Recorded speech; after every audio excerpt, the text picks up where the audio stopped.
বিশেষ অতিথি হাফেজ মাওলানা নাজমুল হাসান ফারুকী।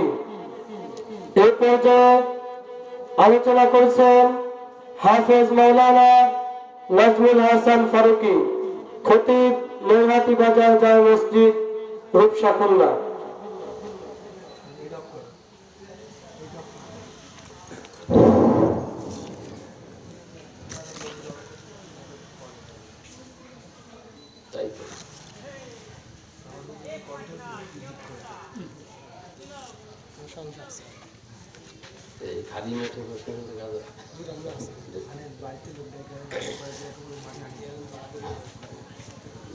তারপরে এখন বর্তমানে মাহফিল এসার পরে শুরু হয়।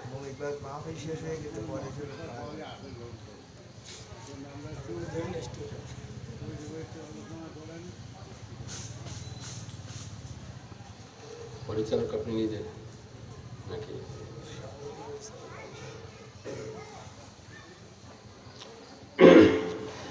আসসালামু আলাইকুম ওয়া রাহমাতুল্লাহ। আমি আপনাদেরকে সবিনয়ে অনুরোধ করব, আপনারা সকলেই বেহেশতের বাগিচায় চলে আসুন।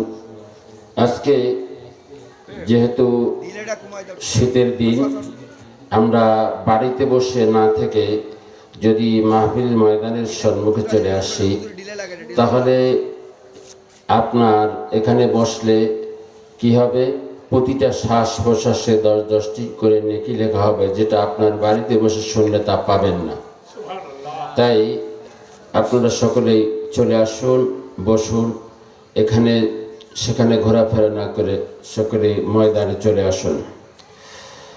আলহামদুলিল্লাহ আলহামদুলিল্লাহ নাহমাদুহু ওয়া নাস্তাঈনুহু ওয়া নাস্তাগফিরুহু ওয়া নু'মিনু বিহি ওয়া নাতাওয়াক্কালু আলাইহি ونعوذ بالله من شرور أنفسنا ومن سيئات أعمالنا من يهده الله فلا مضل له ومن يضلله فلا هادي له ونشهد أن لا إله إلا الله وحده لا شريك له أرسله بالحق بشيرا ونذيرا وداعيا إلى الله بإذنه وسراجا منيرا فقد قال الله تعالى في كلامه المجيد وفي فرقانه الحميد أعوذ بالله من الشيطان الرجيم بسم الله الرحمن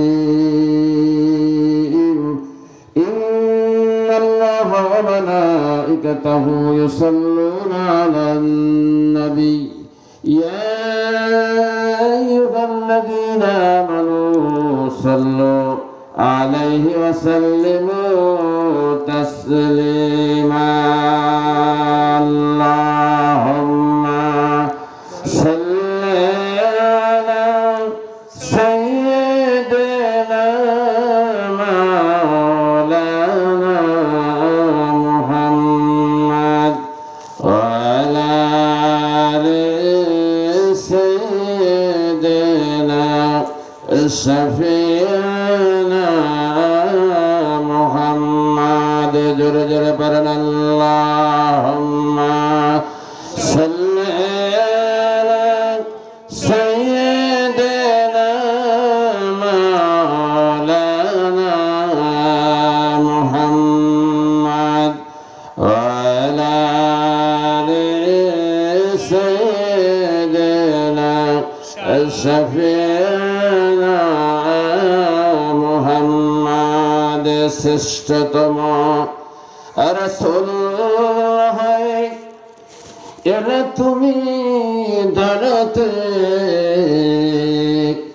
তাই তো ইহুদিরা করে না দুশমনি, দিনের দাওয়াত দিয়েছ বলে। আল্লাহুম্মা সাল্লি আলা সাইয়্যিদিনা মাওলানা মুহাম্মদ ওয়া আলা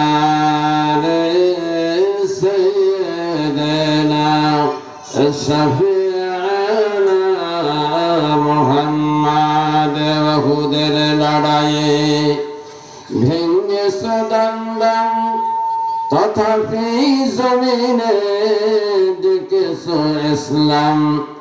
ভুলে গেছি মোরা তোমারই বিধান, নামে শুধু মোরা মুসলমান।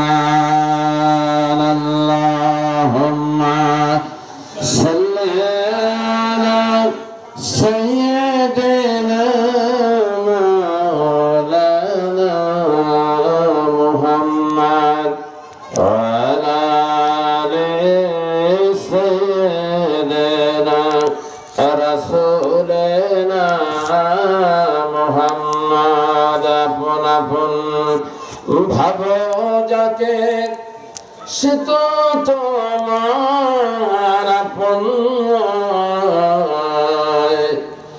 আপন আপন বলো যাকে সে তো তোমার আপন। তোমার আপন যিনি তিনি শুয়ে আছেন মদিনায়।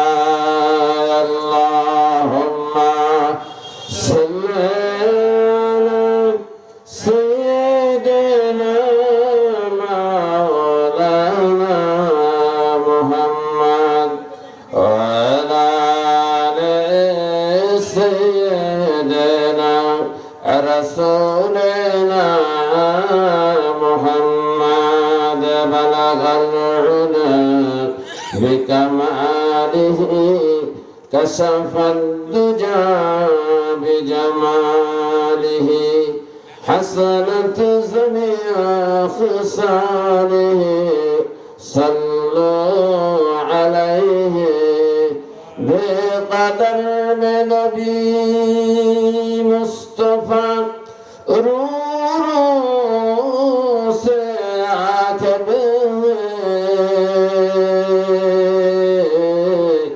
कहते से सुबह शम या उम्मती बलगल उला बिकमालिही कशफद दुजा बिजमालिही حسنت جميع خصاله صلوا عليه।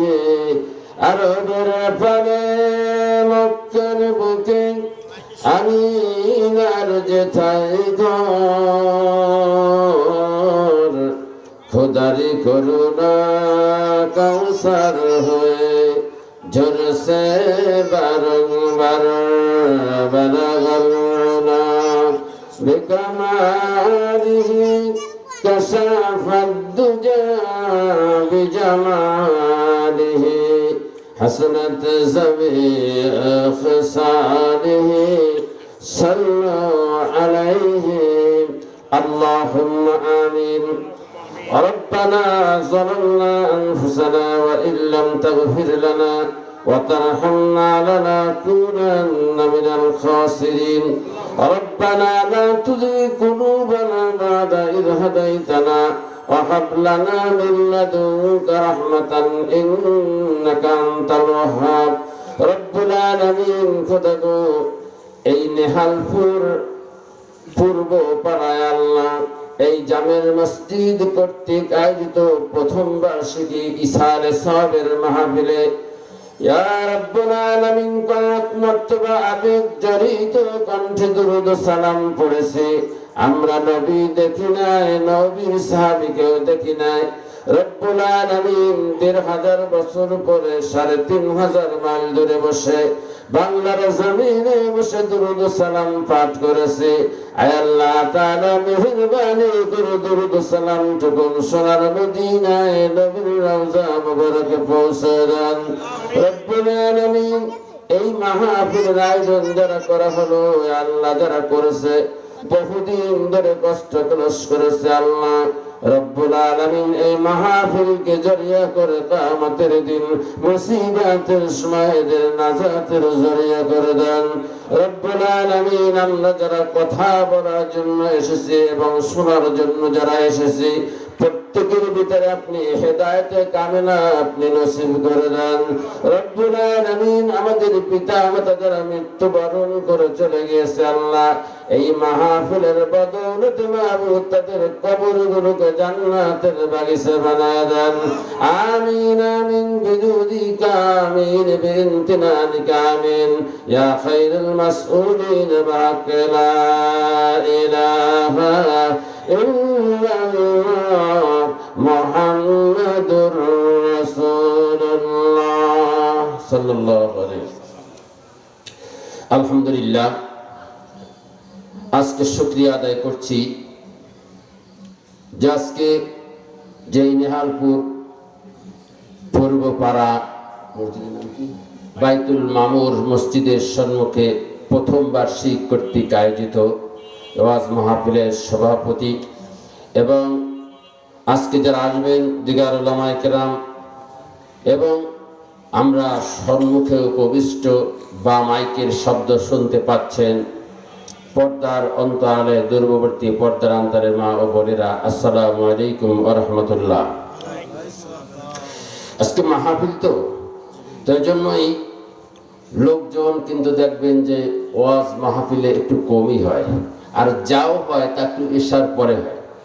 তো আমার কি এমনই একটা টাইম যে টাইমটায় লোকজন তো এমনি ঘোরাফেরা করতেছে, বসে না, তারপরও যে যখন কথা বলতেছি আমি আপনাদেরকে অনুরোধ করবো, আমি তো আপনাদের এলাকার লোক, প্রতিটা বাড়ির প্রতিটা লোকই আমাকে চিনেন এবং এখানে যারা মুরব্বী ছিলেন আমি সেই স্মরণ করছি, হাফিজ মল্লিক এবং ইমান মল্লিক ও মালিক মল্লিক, এরা খুব মহব্বত করতে আমাকে ছেলের মতো স্নেহ করত।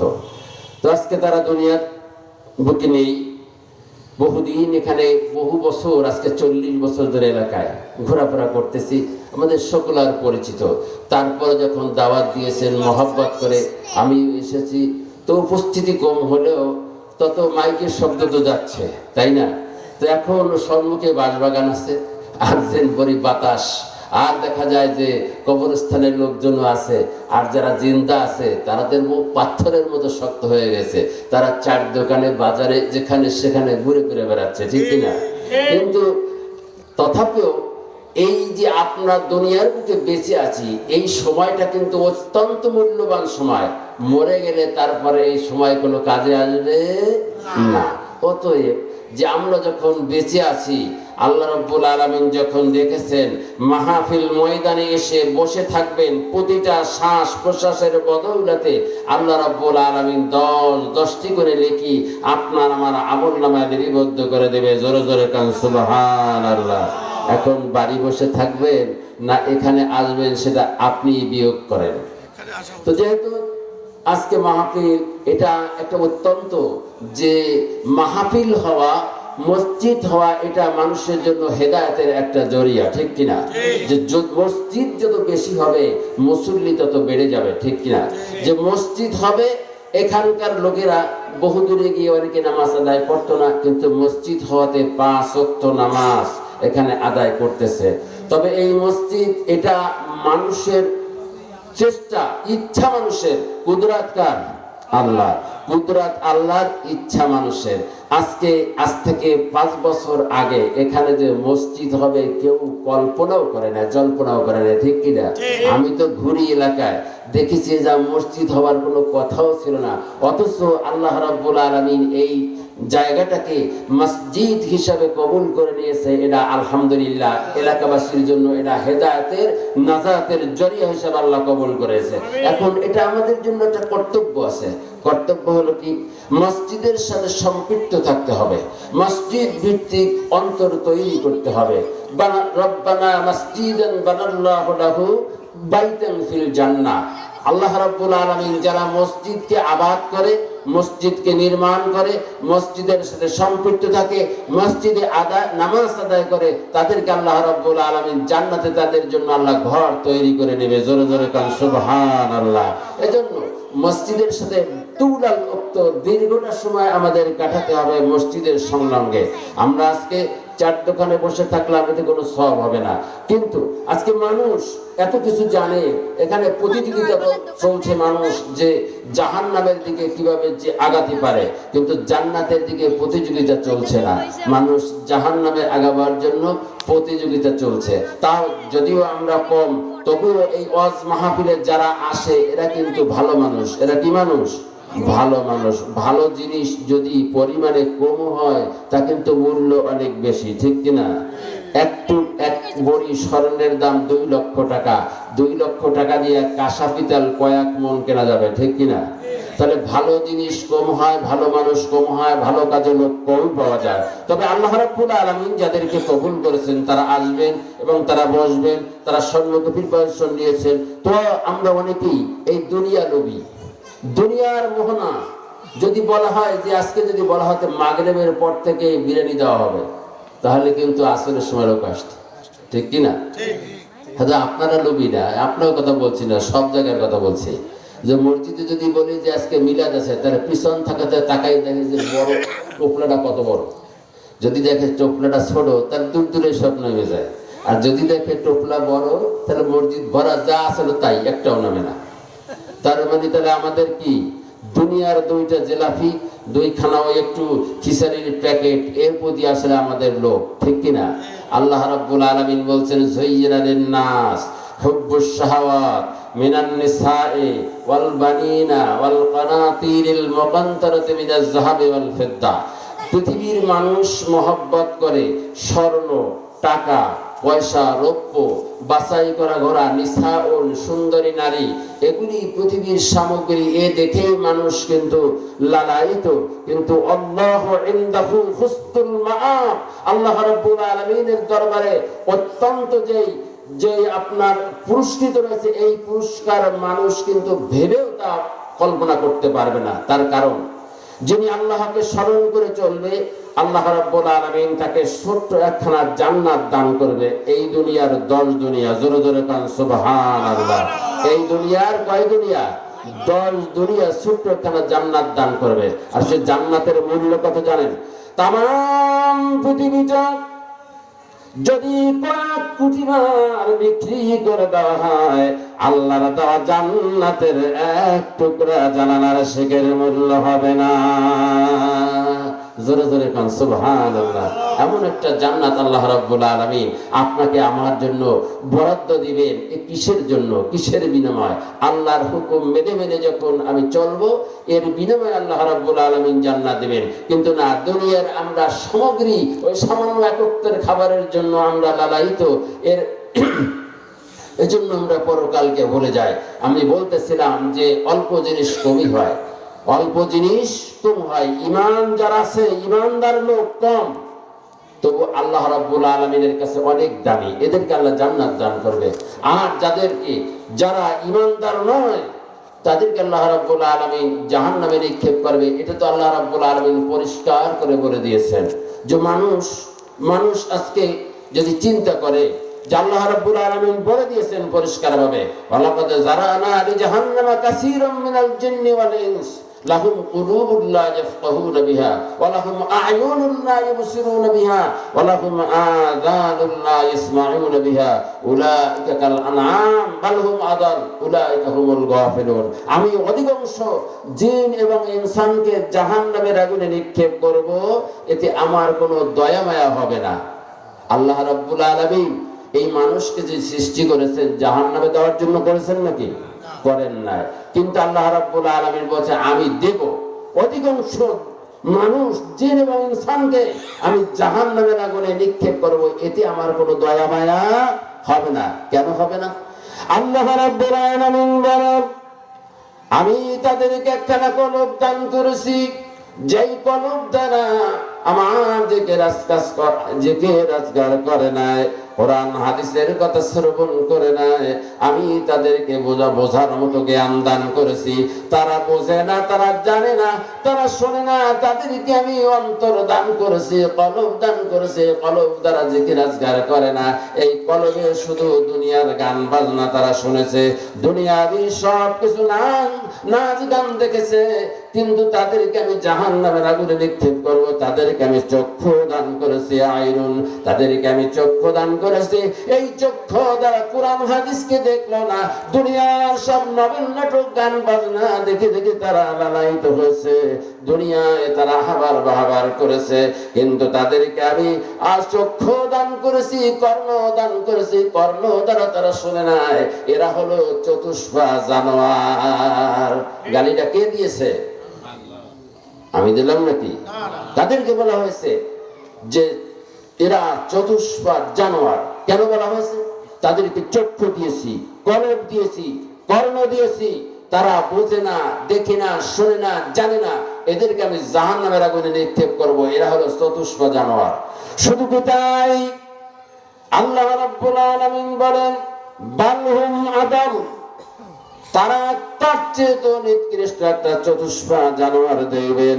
যদি একটা গরুকে বলেন গরু হ্যাঁ দাঁড়িয়ে যাও, যারা এই শ্রীরামপুর চলে হারুডি করেন, যারা কৃষি পাতা দেন, এরা যদি গরু নিয়ে হাল চাষ করতে যান, গরুকে যদি বলেন হ্যাঁ দাঁড়িয়ে যায়, আর যদি বলে ডানে ডানে ডানে যায়, বামে গেলে বামে যায়, এভাবে যদি বলেন, একটা পশু আপনার কথা শুনে, একটা কুকুর, সে যদি আপনার বাড়িতে পোষা কুকুর, যখন আপনি গেট খুলবেন সাথে সাথে কুকুর হাউ হাউ করে ধাঁধাক করে আপনার সম্মুখে পড়বে। এরপরে যদি আপনি বলেন কুকুর থাম, একটা যদি আপনি শব্দ করেন, সাথে সাথে কুকুরটা দাঁড়িয়ে যাবে এবং ওই মালিকের সম্মুখে মাথা উঁচু করে দিয়ে লেজ লাগাইয়া লাগাইয়া নাড়ায়া নাড়ায়া বুঝাতে থাকবে। আর তার ভাষা দিয়ে বলতে থাকবে যে আমি বুঝতে পারি না, আপনার সম্মুখে আমি পড়েছিলাম, আমাকে দয়া করে মায়া করে আপনি দয়া করে আমাকে ক্ষমা করে দেন। গ্রিন সিগন্যাল দিয়ে ওই ঘর পর্যন্ত আপনাকে পৌঁছে একটা কুকুর, এ সবচেয়ে নিকৃষ্ট প্রাণী, এটাও আপনার কথা শুনলো। কিন্তু মানুষ হইয়া, আশরাফুল মাখলুক হইয়া আল্লাহ রাব্বুল আলামিন বলছে বান্দারে, তুমি আজ মাহফিলে আসো এবং নামাজ কায়েম করো, তুমি রোজা রাখো, যাকাত দাও। এই কথা বলি আল্লাহ রাব্বুল আলামিন বারংবার বারংবার কুরআনুল কারীমে বলেছে।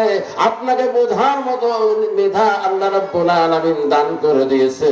আপনি বোঝেন না, আপনি কোনো মাদ্রাসায় পড়েন না, আপনি কোনো কলেজে যান না, কোনো ইউনিভার্সিটি যান না, মাদ্রাসার বারান্দা দিয়েও জীবনে আপনি যদি না ঘুরে থাকেন, ওই বাড়ির কলাকান যখন আপনি ধরবেন, সাথে সাথে আপনার বিবেক শক্তি একটা বাধা দিবে, এটা তুমি খারাপ কাজ করতেছো, চুরি করতেছো, খারাপ করতেছো, অসৎভাবে হারাম কাজ করতেছো। এমন বুঝ আল্লাহ রাব্বুল আলামিন আপনাকে আমাকে দান করেন কিনা? করেছেন না?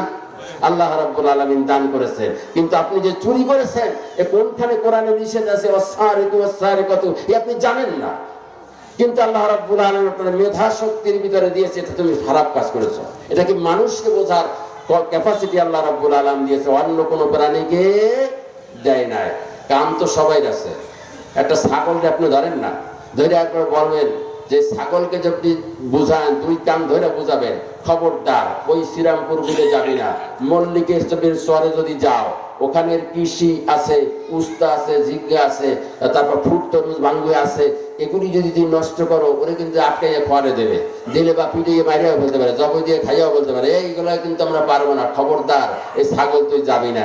এই যে আপনি বুঝান, বুঝাইয়া তারপরে যখন কানটা ছেড়ে দেবেন, সাথে সাথে একটা লাড়া দেবে, ট্রাই করে দেখেন, ও কিন্তু কানে লাড়া দেবে। ও বুঝাতে চায় যে তুমি যা বলছো তা আমি কিছু বুঝি না। কি করতে হবে? ওরে ছেড়ে দেবেন, সাথে সাথে কি করবে? ওই খেতে যাবে।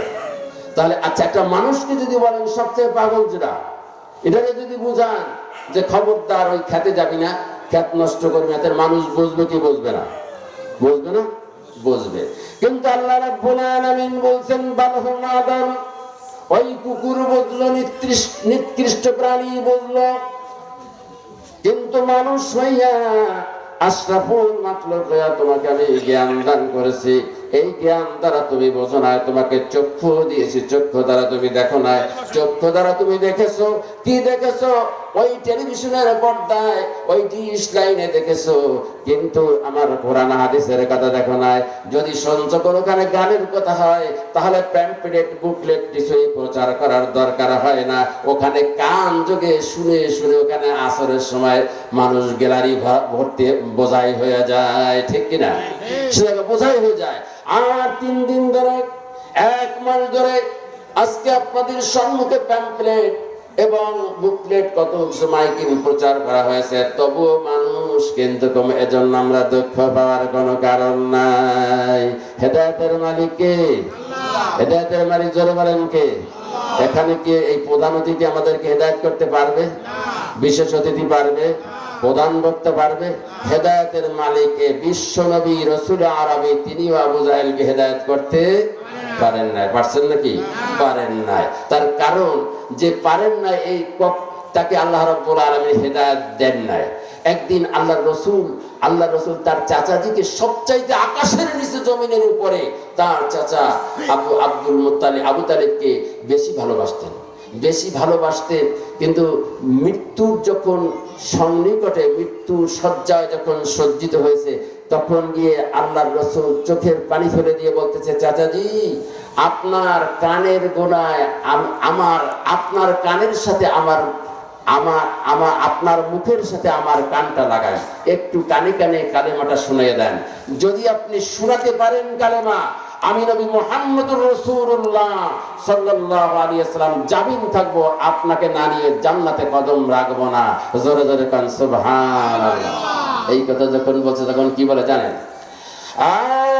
ভাতিজা মুহাম্মদ, তুমি আল্লাহর রাসূল বিশ্বাস করি, কিয়ামত বিশ্বাস করি, পরকাল বিশ্বাস করি, কিন্তু তুমি বিনা কিয়ামতের দিন তোরা কেউ জান্নাতে দিতে পারবে না, কথা বিশ্বাস করি।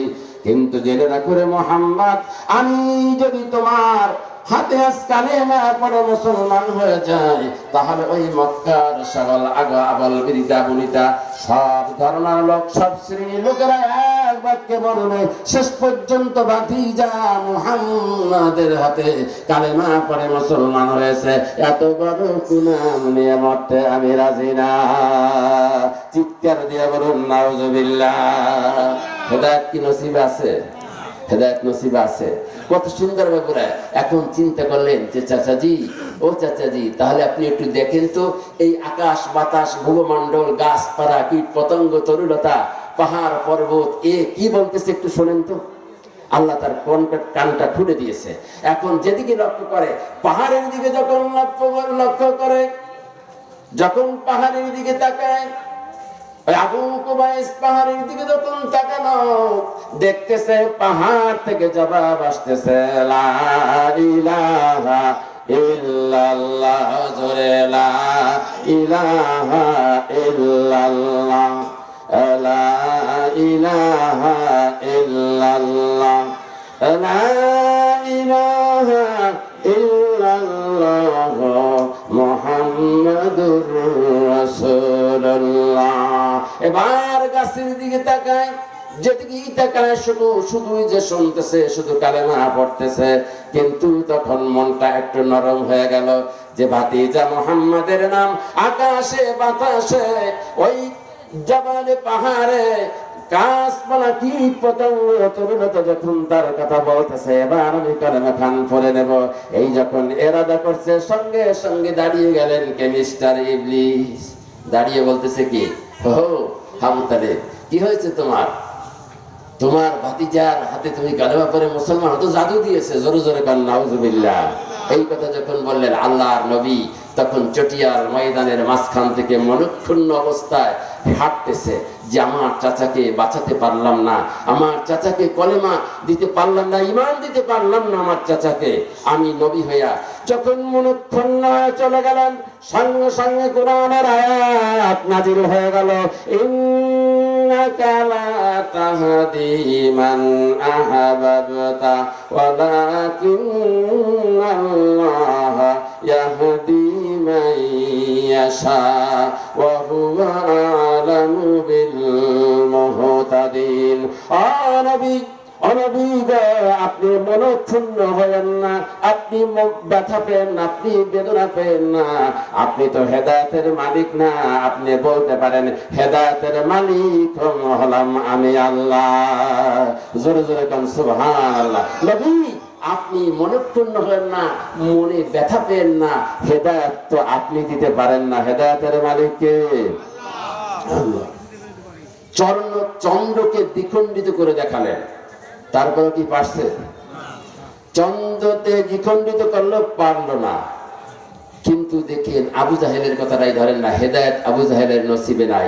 তাই এই আবু জাহেল মার্কা লোক, তার চাচাতো ভাই, মামাতো ভাই, ফুফাতো ভাই, জ্যাঠাতো ভাই আমাদের দেশে আছে না? তারা কি করবে? গানে যাবে, গানের মজলিসে যাবে, ওখানে টাকা দিবে এবং বড় পদ নিবে, কি অমুক গানের কমিটির সেক্রেটারি, কিন্তু মসজিদ কমিটির সেক্রেটারি হতে চায় না, নসিবে ওদের নাই। আল্লাহ রাব্বুল আলামিন খাতামাল্লাহু আলা কুলুবিহিম, তাদের অন্তঃকরণে মোহর মেরে দিয়েছে। আমরা যেন সেই অন্তঃকরণের দিকে না যাই। আল্লাহ যেন এই মসজিদের বিনামে আমাদেরকে আল্লাহ কবুল করে নেয়, সকলে বলি আমিন। তো দেখবেন যে আবু জাহেলের দিক তাকান না, আবু জাহেল কি কম করেছে? আল্লাহর রাসূল আবু জাহেলকে কত চেষ্টা করেছে, কিন্তু তার হেদায়েত কি নসিবে ছিল? আবু জাহেল বলছিল কি যে খবরদার, ওই মুহাম্মদ সাল্লাল্লাহু আলাইহি সাল্লাম ও যে কথা বলে, তোমরা ওই ইয়ামেন থেকে এসেছো, কিন্তু তোমরা সব জায়গায় মক্কা মদিনার সব জায়গায় ঘুরো, কিন্তু ওই লোকের কাছে যাও না, ওই লোকরা কিন্তু পাগল। জোরে জোরে কান নাউজুবিল্লাহ। আল্লাহ রাব্বুল আলামিনের জবাব দিলেন কি যে আমা সাহিবুকুম বিমাজনুন, তোমাদের সাথে তোমাদের মতো আমার বন্ধু পাগল নয়। জোরে জোরে কান সুবহানাল্লাহ। জবাবটা কে দিলেন? আল্লাহ রাব্বুল আলামিন দিলেন যে তোমাদের সাথে আমার বন্ধু তোমাদের মতো পাগল নয়। কিন্তু এখন আরো একটা লোককে যদি বাধা দেওয়া হয়, না চা খাবো না, যদি বাধা দেওয়া হয় তাহলে কৌতূহল জাগে, কিন্তু কৌতূহল জাগে। যদি বলা হয় যে এই হুজুরের সাথে কথা বলবা না, এখন কিন্তু আসলে তখন কিন্তু আরো মন হয় কেন কথা বলবো, একটু কথা বলি, ঠিক আছে কথা বলি। এই কথা বলার জন্য মানুষকে যখন বললেন যে ইয়ামেন থেকে আসলে যে খবরদার ওই লোকটার কাছে যাবে না, সবাই সব জায়গায় যাবে, আচ্ছা চাচা ঠিক আছে যাবো। এখন ওর ভিতরে কিছু লোকে বলে আচ্ছা যে যেতে যখন নিষেধ করে তাহলে কি একটু দেখি না পাগল কেমন। কিন্তু যখনই গেলেন তখন যে শোনো তোমরা যখন যাবাই তাহলে আমাকে সাথে নিয়ে যাও, কাছে আসেন চাচা আপনাকে সাথে নিয়ে যায়। এবার সাথে নিয়ে গেলেন মদিনা, সেই মক্কার অলিগলি পথ, আঁকা বাঁকা পথ থেকে চিনে চিনে আবু জাহেল নিয়ে গেলেন সে আল্লাহ রসুলের বাড়ি। জোরে জোরে কান সুবহানাল্লাহ। সেখানে গেলেন, চিন্তা করলেন যে মুহাম্মদ সাল্লাল্লাহু আলাইহি ওয়াসাল্লাম দেখলে তো ওরা তো পাগল হয়ে যাবে, তার তো চেহারা তো নূরে নূরান চেহারা, তার মতো চেহারা তো বিশ্বে আর কাউকে আল্লাহ রাব্বুল আলামিন সৃষ্টি করে না। তাহলে আমি একটা কাজ করি, তো জটিল জটিল প্রশ্ন করবেন। কতগুলো পাথর উঠিয়ে নিলেন, কুঞ্চি পাথরের কুচো উঠিয়ে নিলেন, উঠাইয়া নিয়া এবার বলতেছে যে মুহাম্মদ সাল্লাল্লাহু আলাইহি ওয়াসাল্লাম বলতো এই লোকগুলি তোর সাথে দেখা করতে এসেছে, এই লোকগুলি এই আমার হাতের মুষ্টির ভিতরে কি আছে এই যদি বলতে পারো তাহলে এই লোকগুলি কিন্তু কালেমা পড়বে। এখন আল্লাহর রাসূল বলে চাচাজি জটিল প্রশ্ন করছেন, আপনার হাতের মুষ্টির ভিতরে কি আছে তো আমি জানি না, কিন্তু আপনার হাতের মুষ্টির ভিতরে যে আছে এ যদি কালেমা পড়ে আপনি কালেমা পড়বেন কিনা। এখন তো প্রশ্ন তো এটা জটিল। আমি তো বলছিলাম যে পাথর আছে তো কথা বলতে পারবে না, আমি বললাম যে ফাঁকা ফোঁকা দিয়ে দেখেও ফেলতে পারে যে মুষ্টির ভিতরে কি আছে, কিন্তু এ তো আছে পাথর। তা আমি বললাম এর কি আছে বলতে পারো, তাহলে কেন ও তো বললে যে ওর ভিতরে ও যদি কালেমা পড়ে তাহলে আপনি পারবেন কিনা। এখন বাপরে বাপ, প্রশ্ন তো আরো জটিল, আমি যা করলাম তার চেয়ে তো আরো দ্বিগুণ জটিল হলো। এখন বলতেছে আচ্ছা ঠিক আছে তাই হবে, যদি এর ভিতরে যে আছে এই যদি বলতে পারো আমার মুষ্টির ভিতরে যদি কালেমা পড়ে আমি মুসলমান হব। আল্লাহর নবী ডেকে বললেন আবু জাহেলের মুষ্টির ভিতরে কি আছো একটু জবাব দিয়ে দাও। সঙ্গে সঙ্গে 7 টুকরা পাথরের সঙ্গে সঙ্গে সঙ্গে পাথরগুলি একই কণ্ঠে একই সুরে সুর মিলে পড়তেছেন লা ইলাহা ইল্লাল্লাহ। জোরে বলেন লা ইলাহা ইল্লাল্লাহ, লা ইলাহা ইল্লাল্লাহ মুহাম্মাদুর রাসূলুল্লাহ সাল্লাল্লাহু আলাইহি ওয়াসাল্লাম।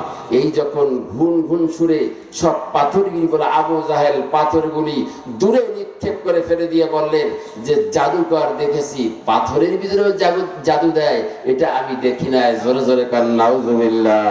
হেদায়েত কি নসিব হতা, এগুলি পাথরের পরে জাদু না, এটা আল্লাহর মুজিজা।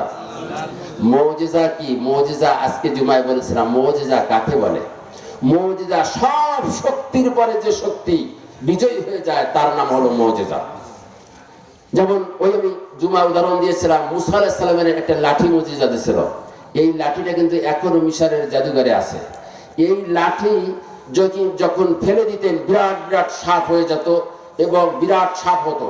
আর জাদুকররা যখন জাদু দেখাবার জন্য ওই মুসা নবীকে জাদু বলতো, এজন্য জাদুকররা ভাগ বাল্লুক সাপ এই তৈরি করে ময়দানে যখন ছেড়ে দিয়েছে, আর মুসা আলাইহিস সালাম কি করলেন, ওই লাঠিটা যখন ফেলে দিলেন সাথে সাথে এক সাপ হয়ে গিয়ে সমস্ত ভাগ বাল্লুক সাপ সিংহ যা তৈরি করছে সব এক গ্রাসে খাইয়ে ফেলছে। জোরে জোরে কান সুবহানাল্লাহ।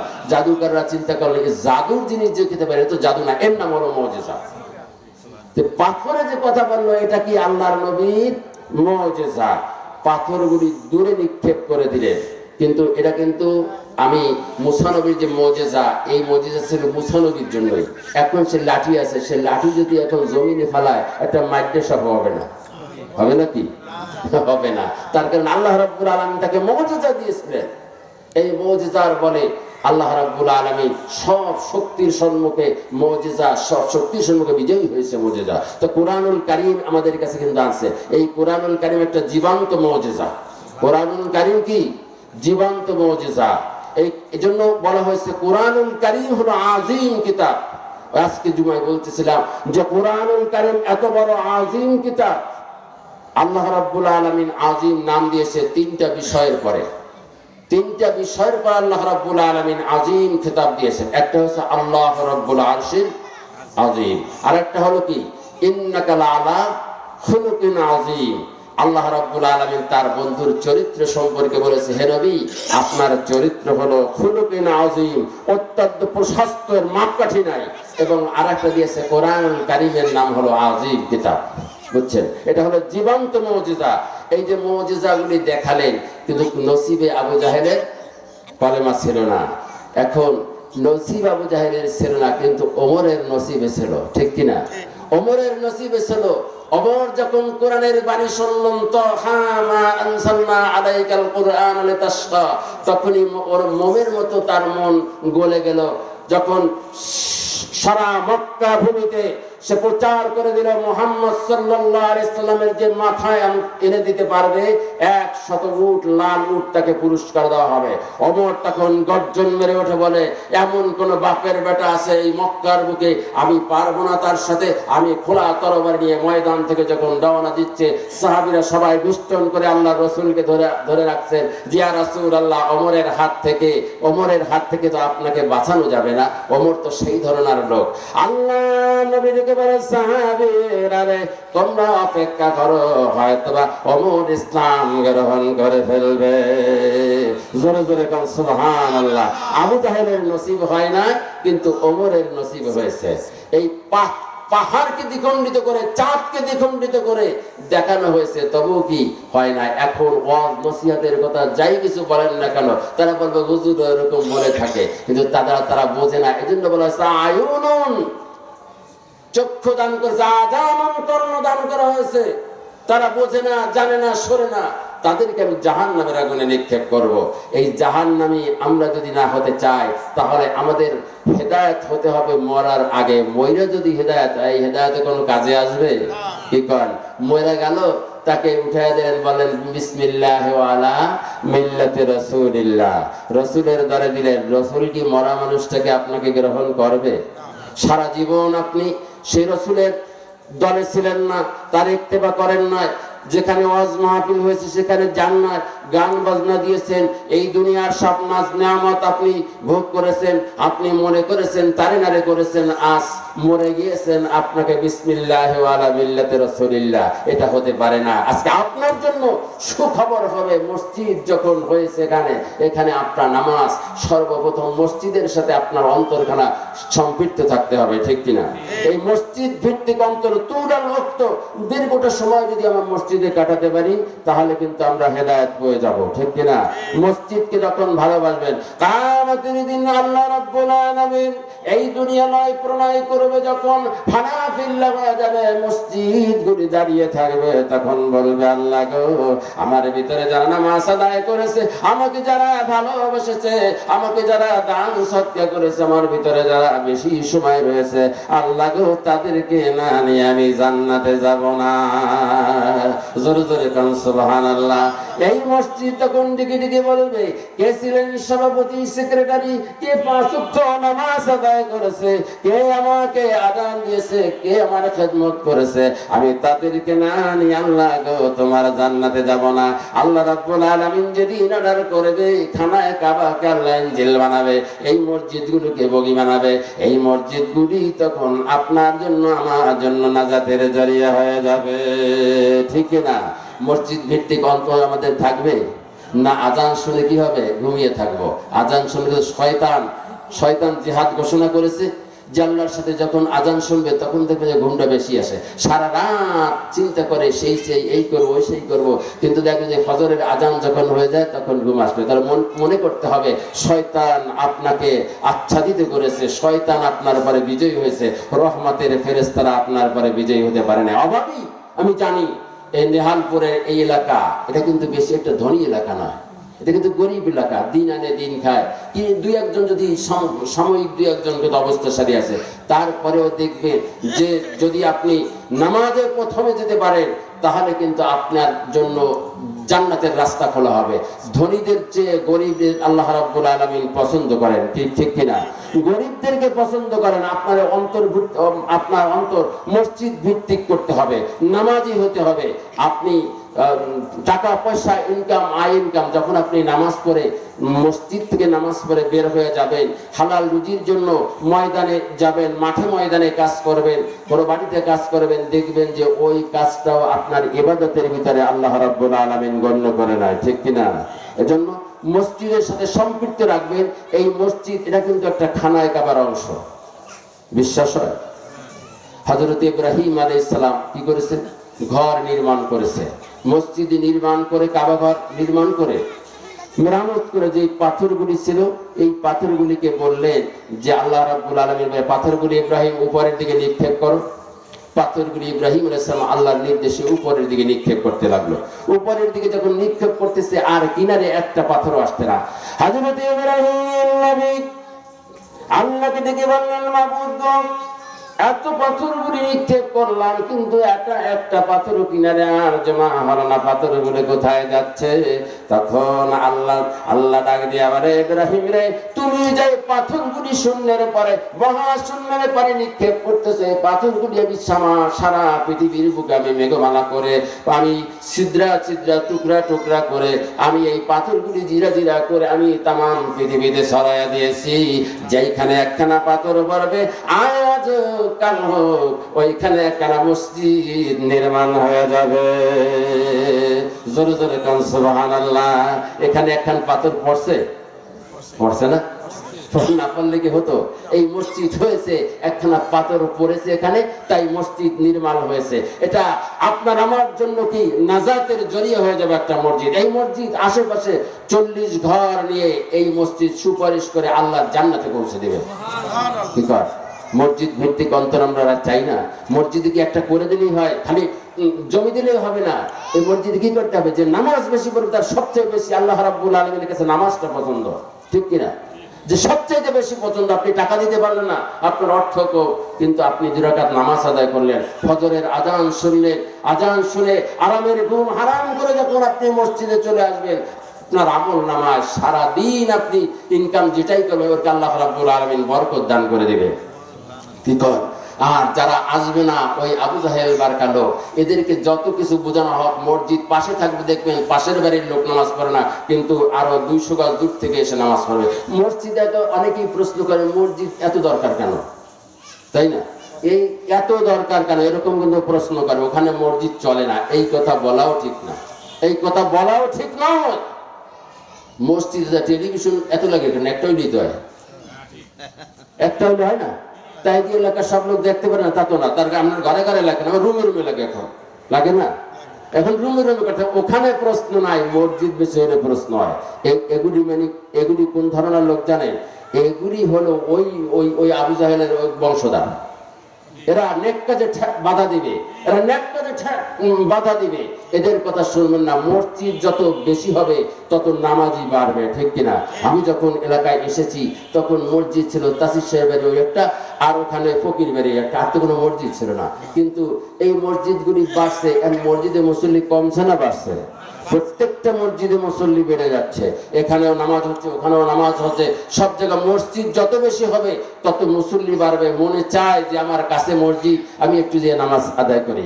এই যে মনেটা চাওয়া, মসজিদ বেশি হওয়া, এই কুলক্ষণ না, এটা সুলক্ষণ, এটা জান্নাতি হওয়া একটা ব্যবস্থা আল্লাহ রাব্বুল আলামিন করে দিয়েছেন। এজন্য মসজিদ ভিত্তিক অন্তর আমাদের তৈরি করতে হবে, মসজিদকে সৌন্দর্য করতে হবে। তোমার বাড়িকে সৌন্দর্য যা করবে তার চেয়ে মসজিদকে সৌন্দর্য করার মন মানসিকতা আপনার আমার থাকতে হবে। তার কারণ আমি আপনি থাকবো না, মসজিদ থাকবে, ঠিক কিনা? পরবর্তী জেনারেশন তারা নামাজ আদায় করবে। এজন্য আপনাদের ছেলেপেলেদেরকে মসজিদ মুখী করবেন আল্লাহ রাব্বুল আলামিন। কিন্তু আপনি যদি না করেন, এর জবাবদিহিতা আল্লাহ রাব্বুল আলামিনের দরবারে হতে হবে। চেষ্টা করবেন, গাজওয়াতুন, জোর প্রচেষ্টা, চেষ্টা মানুষের, কুদরত আল্লাহ। ওমর ইসলাম গ্রহণ করেছে, কিন্তু আবু জাহেলের নসিবে নাই। এটা হেদায়েত যদি আল্লাহ দেয় তাহলে এভাবেই দিয়ে দেয়। হযরত ওমর ইসলাম গ্রহণ করেই বলতেছি, ইয়া রাসূলুল্লাহ, আমাকে নিয়ে এই সাহাবীদের সংখ্যা কতজন হলো? বলে তোমাকে বাদে 39 জন, তোমাকে নিয়ে হলো 40 জন। যখন বললেন যে 40 জন, ইয়া রাসূলুল্লাহ, ওই আযানটা চুপে চুপে কেন দেন? বলে ভয়তে কাফেরের, এরা আযান দিতে দেয় না। আল্লাহর নবীকে ওমর ডেকে বলে, ইয়া রাসূলুল্লাহ, ওমর তো এই জন্য ইসলাম গ্রহণ করে না যে আপনি চুপে চুপে আযান দেবে, আপনি আযানের ধ্বনি প্রতিধ্বনি আপনি এই মসজিদ বাইতুল্লাহ আপনি জারি করে দেন, আপনি অর্ডার করে দেন। আমি ওমর তরবারি খান লয়া এই মক্কার ঘরের সঙ্গে ট্যাগ লাগাইয়া বসলাম, দেখবো মক্কার কোন শক্তি আপনাকে কি করতে আসে। জোরে জোরে কান সুবহানাল্লাহ। এটা ছিল ওমরকে আল্লাহ কবুল করেছে, আবু জাহেলকে আল্লাহ কবুল করে না। তা আবু জাহেলের লোক আছে না এখনো? আজকে দেখবেন যে একজন ভালো কাজেই নেক কাজে ঠেক বেশি।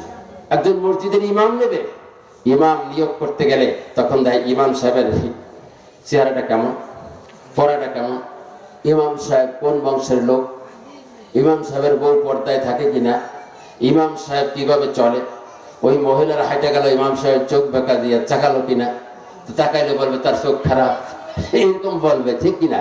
অত রকম ট্রাই করে।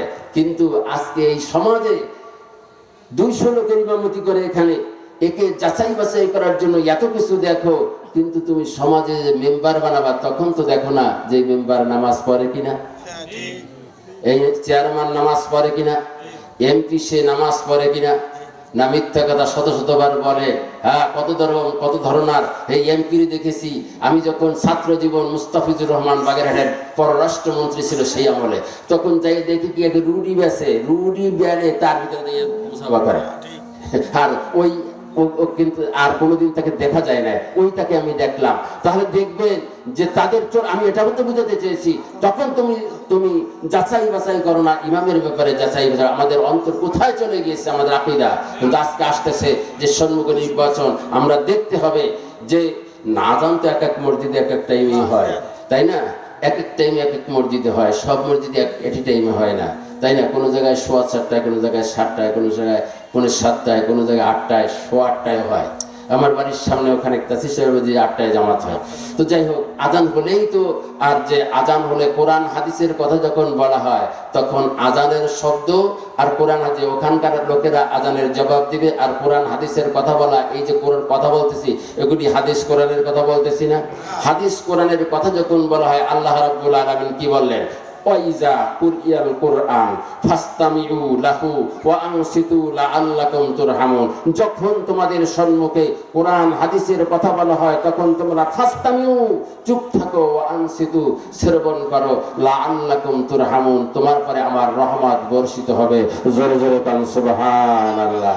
তোমার পরে আমার রহমত বর্ষিত। আযানের সাথে সাথে তো জামাত হয় না, জামাতে যদি বাইক চলে তখন ডিস্টার্ব হয়, তো এই জন্য আযান হচ্ছে, জামাত হবে। তো আমি বলতেছিলাম যে আল্লাহর রাসূল যত বড় বড় মুজিজা দেখাইছে, কিন্তু যার নসিবে কালেমা ছিল না সেটা কিন্তু সে হেদায়েত নসিব তার হয় না, ঠিক কিনা? তো আমরা যারা এসেছি আমরা সামান্য লোক হলেও ইনশাল্লাহ আরো লোক আসবে প্রস্তুতি নিয়ে, ঠিক কিনা? আমি তো প্রারম্ভে শুরুতেই কিন্তু আরম্ভ করেছি, যেহেতু আমি চেয়েছিলাম যে এসার পরে, তারপরেও যে আমাকে যখন কর্তৃপক্ষ বললে, আর আমি তো এলাকার লোক, আমার কণ্ঠ সম্পর্কে আমার আলোচনা সম্পর্কে আপনারা সবাই জানেন না, আমাকে সবাই চেনেন না। আপনাকে হ্যাঁ, আমাকে তো আসার সাথে সাথে বললেন যে আপনি বসেন। আমি বললাম না, এখানে বসতে চাইলাম, তারপরে বলছে যে আপনি বসেন এখানে।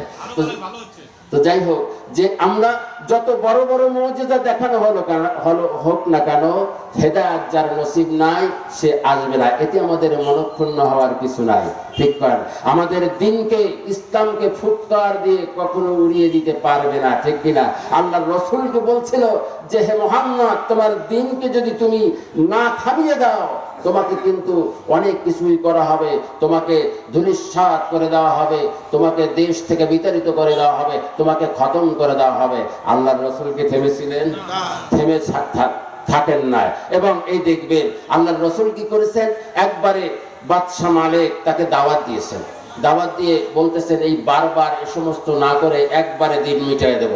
মুহাম্মদ সাল্লাল্লাহু আলাইহি ওয়াসাল্লামকে এরা জটিল জটিল প্রশ্ন করে এবং এই দিন থেকে, এই দুনিয়ার থেকে মুহাম্মদ সাল্লাল্লাহু আলাইহি ওয়াসাল্লামকে বিদায় করে দেওয়ার জন্য আবু কুবাইস পাহাড়ের পাশে সে বিরাট মঞ্চ তৈরি করেছে।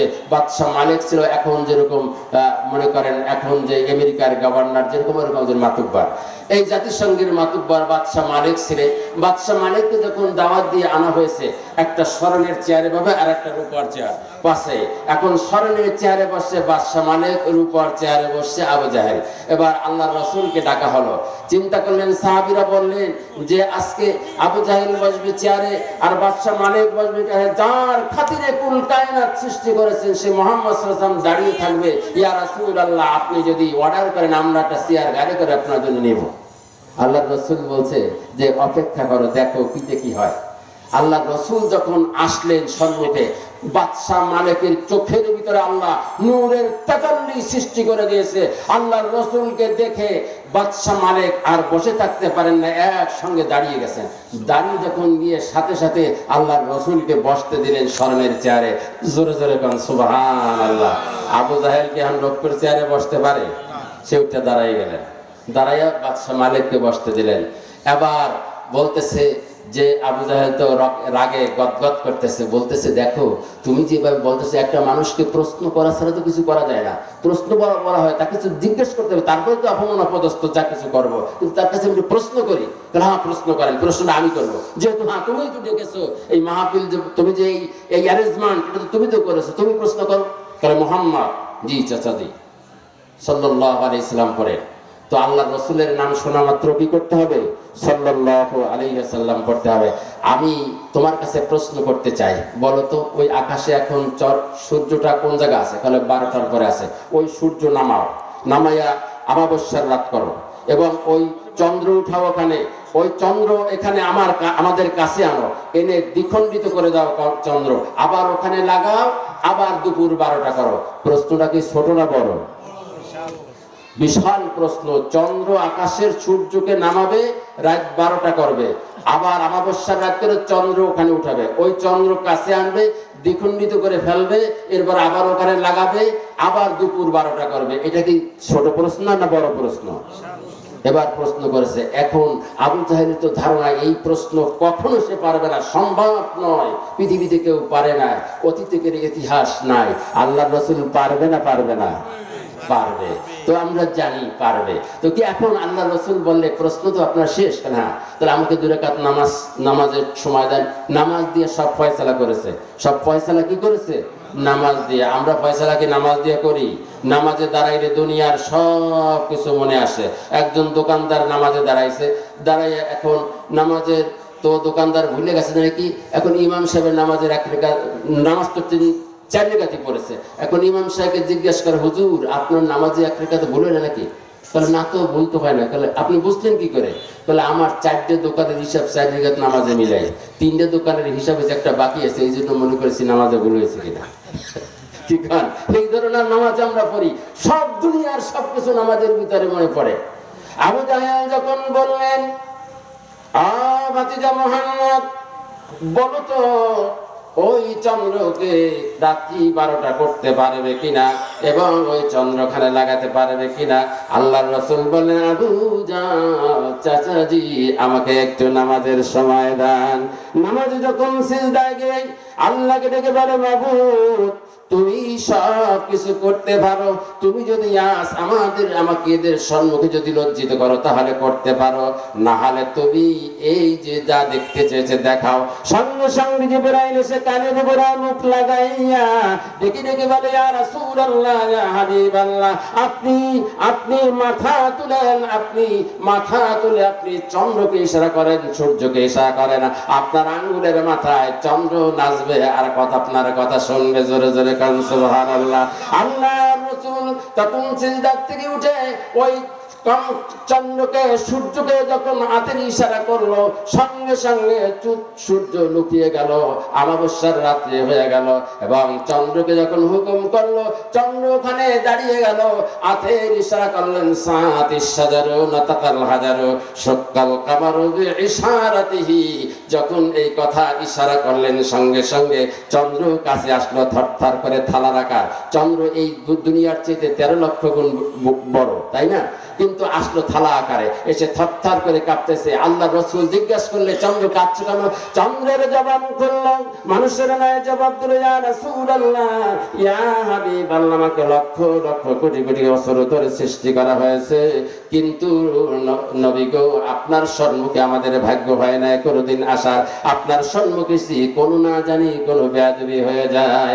আল্লাহর রাসূল ওই শাহাদাত আঙ্গুল থেকে চন্দ্রের পরে যখন ইশারা করলো, চন্দ্রটা আবু কুবাইস পাহাড়ের 2 পাশে দ্বিখণ্ডিত হয়ে পড়ে গেল। চিৎকার দিয়ে বলুন সুবহানাল্লাহ। এই যখন দেখলে বাদশা মারে, আবু জাহল দেখলো 400 শ্রোতা সম্মুখে ছিল, দেখার জন্য এসেছে আজকে মুহাম্মদ সাল্লাল্লাহু আলাইহি ওয়াসাল্লামের দিনকে মিটাইয়া দেবে, এজন্য এসেছে দেখার জন্য। তারা দেখতেছে, দর্শক তাকিয়ে আছে। এমত অবস্থা যখন দেখলো, বাদশা মালিক এবার দেখে বলছে, আবু জাহল, ও আবু জাহেল, আমি যা দেখতে পেলাম এটা তো সাধারণ মানুষ নয়, সাধারণ মানুষের পক্ষে সম্ভব নয়। যার ইশারাতে ওই শুক্কাল কামারু বিইশারাতিহি, যার ইশারাতে সব দ্বিখণ্ডিত হয়ে গেল, এত সাধারণ মানুষ নয়। তুমি কলেমা পড়ো বা কিবা নাই বা পড়ো, আমি কিন্তু পড়ে নিলাম লা ইলাহা ইল্লাল্লাহ। জোরে বলেন লা ইলাহা ইল্লাল্লাহ, লা ইলাহা ইল্লাল্লাহু মুহাম্মাদুর রাসূলুল্লাহ। একসঙ্গে 400 লোক মুসলমান হয়েছে। জোরে জোরে বলেন সুবহানাল্লাহ। আবু জাহেলের নসিবে কি হয়েছে? হয় না। তাহলে এত বড় মুজিজা দেখালো যখন, সে আবু জাহেলের নসিব হয় না। কি কোন মুজিজার দিক থেকে আল্লাহর রাসূলের 1 লক্ষ মতান্তরে 2,24,000 পয়গম্বরের যে মুজিজা ছিল, সব মুজিজা একত্র করলে আল্লাহর রাসূলের মেরাজের সমতুল্য হবে না, ঠিক কিনা? এই মেরাজের ঘটনা এসে যখন শোনাচ্ছে, তখন আবু জাহেল বলতেছে কি, শেষ পর্যন্ত পাগল হয়ে গেছে। জোরে জোরে কান নাউযুবিল্লাহ বলা যাবে? বিশ্বাস করতে হবে না? যেখানে সুবহান শব্দ দিয়ে আল্লাহ রাব্বুল আলামিন, এজন্য আমি বলতে চাচ্ছি, মেরাজের কাহিনী বলতে চাচ্ছি না, আমি বলতে চাচ্ছি যে হেদায়েত যদি হয় তাহলে আমার মতো মৌলবীর কথা হতে পারে, নামাজি হতে পারে। আর যদি হেদায়েত নসিব না হয়, বিশ্ব নবী রাসূল আরবি সাল্লাল্লাহু আলাইহি ওয়াসাল্লাম তার কথায় হেদায়েত হয় না। আবু জাহেল, ঠিক কিনা? এত বড় বড় নাজ নেয়ামত দেখালেন, কিন্তু হয় না। আর যার নসিব হেদায়েত ছিল, বেলালকে হেদায়েত হয়ে গেছে, ওমর হেদায়েত হয়ে গেছে, খাব্বাব হেদায়েত হয়ে গেছে, এরকম সাহাবীরা হেদায়েত নসিব হয়েছে। কিন্তু আল্লাহ আজকে পর্দার অন্তরালে মা বোনে রয়েছে, আমার পরবর্তীতে বক্তারা আছে, আপনাদের পর্দা সম্পর্কে বিভিন্ন সম্পর্কে আপনাদেরকে দিক নির্দেশনা দেবে, বুঝাবেন, ঠিক কিনা? এখন হয়তোবা আশেপাশে মসজিদ মাইকের শব্দ অনেক দূরে যাচ্ছে, সেখানে জামাত হচ্ছে, ঠিক কিনা? এজন্য কথা বলা যে আপনার এই নামাজের যাতে ব্যাঘাত না হয়। এই সারা রাত আপনারা শুনবেন, সারা রাত শুনে যদি ফজরের নামাজটা না পড়েন, তাহলে সে ওয়াজের কোনো মানি হবে? ওয়াজ আপনারা শুনবেন, ফজরের নামাজ পড়বেন।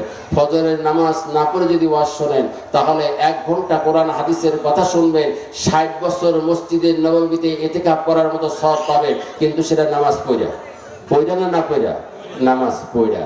এই সবগুলি আল্লাহ রাব্বুল আলামিন দেবেন তাদের জন্য, বড় বড় নিয়ামত দেবেন তাদের জন্য যারা ঈমান যাদের ঠিক আছে, ঠিক কিনা? যারা নামাজ আদায় করছে, ঈমানের প্রথম দাবি হলো নামাজ আদায় করা। আমি আপনাদেরকে বলবো, যদি আমরা নামাজ পড়তে পারি তাহলে কি হবে? আমাদের সব দিক থেকে আল্লাহ রাব্বুল আলামিন এই জীবন্ত কোরআন আমাদের মর্যাদা রেখেছে। আজ কোরআনের সঙ্গে আমাদের লাগতে হবে, কোরআনের সাথে আমাদের সম্পৃক্ত থাকতে হবে, কোরআন তেলাওয়াত শিখতে হবে। একটা তেলাওয়াত যদি আপনি শিখেন, একটা সূরা যদি আপনি জানেন, জান্নাতের এক স্তর উপরে উঠতে থাকবেন। এজন্য 6666 খানা আয়াত যদি যে মুখস্থ করতে পারে, আল্লাহ রাব্বুল আলামিন জান্নাতের ভিতরে 6666 খানা তালা জান্নাত আপনাকে দান করে দিবে। এজন্য আপনার আমার সন্তানেরা, তাদেরকে কি করেন? মাদ্রাসায় পড়ান, চেষ্টা করেন, মাদ্রাসায় শিখান।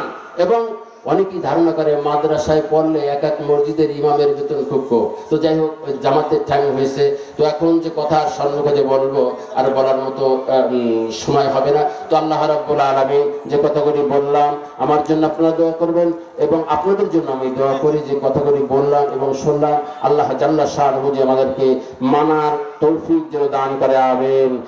আখির দাওয়ানা আলহামদুলিল্লাহি রাব্বিল আলামিন। আসসালামু আলাইকুম ওয়া রাহমাতুল্লাহ।